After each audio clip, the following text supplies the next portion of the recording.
Salut mon gars, chaque semaine Passibet retrace la carrière d'un footballeur et cette semaine on s'intéresse à lui.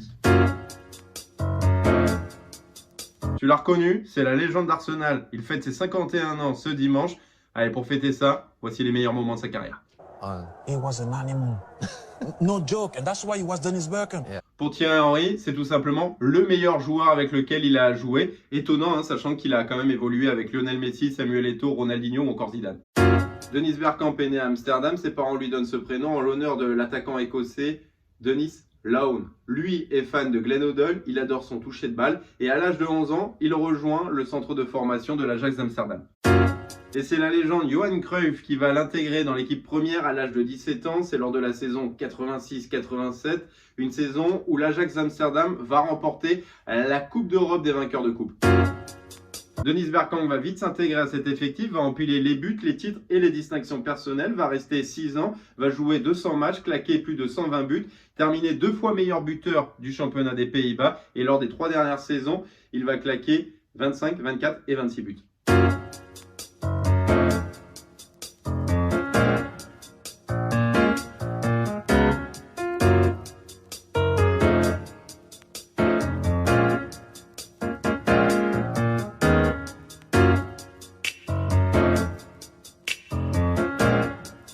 Côté trophée, il remporte la Coupe d'Europe des vainqueurs de coupe, le championnat, mais aussi la Coupe de l'UEFA en 1992. Justement, c'est lors de cette compétition qu'il va se faire remarquer auprès des recruteurs étrangers. Il va marquer à chaque tour, sauf en finale, mais en finale, il va provoquer tout de même le penalty.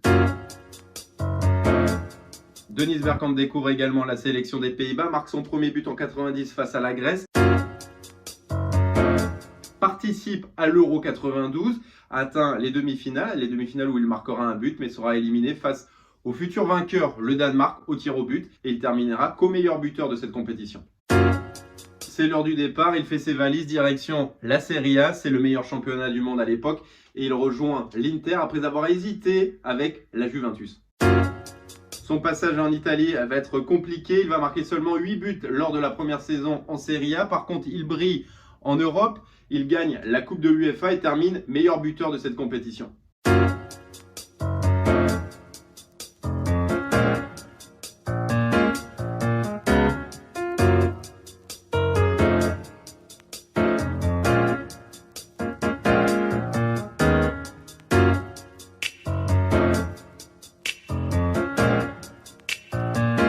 Dennis Bergkamp participe à la Coupe du Monde 1994 aux États-Unis. Il est éliminé en quart de finale face au futur vainqueur, le Brésil. 2 ans plus tard, il marquera son seul triplé avec la sélection face au Pays de Galles.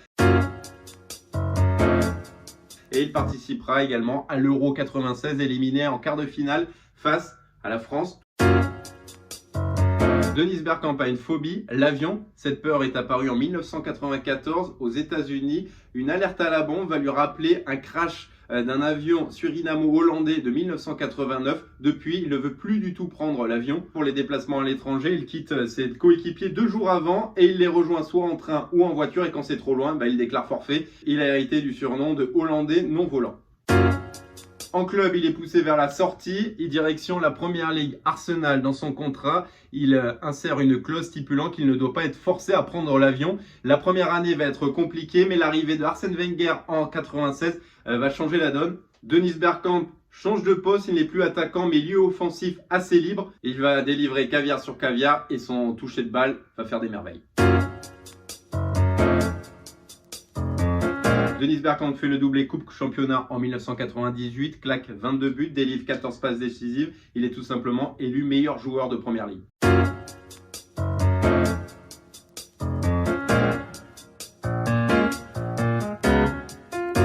Dennis Bergkamp participe à la Coupe du Monde 98 en France et il va inscrire l'un des plus beaux buts de la compétition face à l'Argentine, un but de légende, demi-volée extérieur du pied droit. Frank de Boer speelt de bal heel goed naar Dennis Bergkamp. Dennis Bergkamp neemt de bal aan. Dennis Bergkamp! Dennis Bergkamp! Dennis Bergkamp! Il va atteindre avec les Pays-Bas les demi-finales, une première depuis 1978, mais une nouvelle fois, il va être éliminé au tir au but face au Brésil. 2 ans plus tard, son pays et la Belgique organisent l'Euro. Il va atteindre les demi-finales, mais la malédiction se poursuit puisqu'il va être éliminé au tir au but face à l'Italie. Dans la foulée, il annonce sa retraite internationale. L'une des raisons serait la localisation de la prochaine Coupe du Monde en 2002, en Corée du Sud et au Japon, un peu trop loin pour y aller en voiture ou en train. En club, il brille toujours avec ce rôle de créateur et de buteur, et ce but en 2002 face à Newcastle.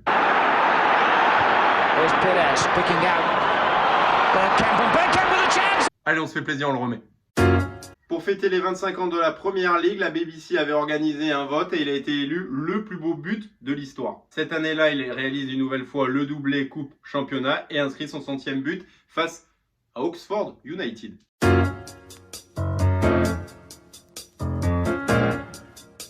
Bergkamp, à 35 ans, joue moins, mais fait partie des invincibles lors de la saison 2003-2004. Il dispute lors de cette saison 29 matchs, délivrera 7 passes décisives et marquera 4 buts. Son dernier but avec les Gunners, c'était le 15 avril 2006 face à West Bromwich Albion.